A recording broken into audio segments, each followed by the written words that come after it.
آج ایک سوال ہر صاحب ضمیر دل کو جھنجھوڑ رہا ہے، کیا ہم نے دین کو صرف عمارتوں، جلسوں اور نعروں تک محدود کر دیا ہے؟ یہ کیسا المیہ ہے کہ ہر گلی میں ایک نیا مدرسہ، ہر شہر میں ایک عظیم الشان مسجد، ہر ہفتے جلسے جلوس، مگر قوم کی بیٹی آج بھی ایسا محفوظ کالج ڈھونڈ رہی ہے جہاں وہ اپنے ایمان اور حیا کے ساتھ تعلیم حاصل کر سکے۔ اور حقیقت یہ ہے کہ ہم نے دین کو صرف عمارتوں، چندوں اور نعروں تک محدود کر دیا ہے۔ قوم کا پیسہ میناروں پر تو لگا مگر نسلوں کی حفاظت پر بالکل بھی نہیں لگایا گیا۔ مذہبی قیادت نے اختلافی بحثوں میں قوم کو الجھائے رکھا اور دوسری طرف ہماری نوجوان نسل فکری یلغار کا شکار ہوتی رہی۔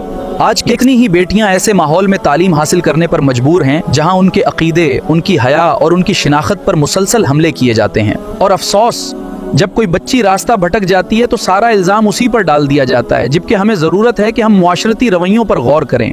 حالانکہ سوال ان لوگوں سے بھی ہونا چاہیے جنہوں نے قوم کو صرف تقریریں دیں، عملی نظام نہیں دیا۔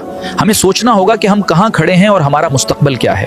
آج ہماری بہنیں اور بیٹیاں ماڈرن ایجوکیشن کے نام پر ارتداد کی بھینٹ چڑھ رہی ہیں اور بھگوا لو ٹریپ کے شکاری انہیں بہکا رہے ہیں۔ ہمیں اس پر سنجیدگی سے غور کرنا ہوگا۔ قوم کے پیسوں سے بڑی بڑی گاڑیاں خریدی گئیں، عالیشان دفاتر بنائے گئے، جلسوں پر لاکھوں روپے بہائے گئے، لیکن ایک ایسا معیاری ادارہ نہ بن سکا جہاں مسلمان بیٹی سکون سے تعلیم حاصل کر سکے۔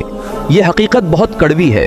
اگر قوم کی بیٹی غیر محفوظ ہے، اگر نوجوان نسل دین سے دور ہو رہی ہے، اگر ایمان کمزور پڑ رہا ہے تو ہمیں آج ہی اپنے رویوں پر غور کرنا ہوگا۔ تو صرف دشمن قصوروار نہیں، وہ قیادت بھی ذمہ دار ہے جس نے وقت کی سب سے بڑی ضرورت کو نظر انداز کیا۔ آج ضرورت صرف نعروں کی نہیں بلکہ ایسے تعلیمی انقلاب کی ہے جہاں دین بھی ہو، کردار بھی ہو اور جدید علم بھی۔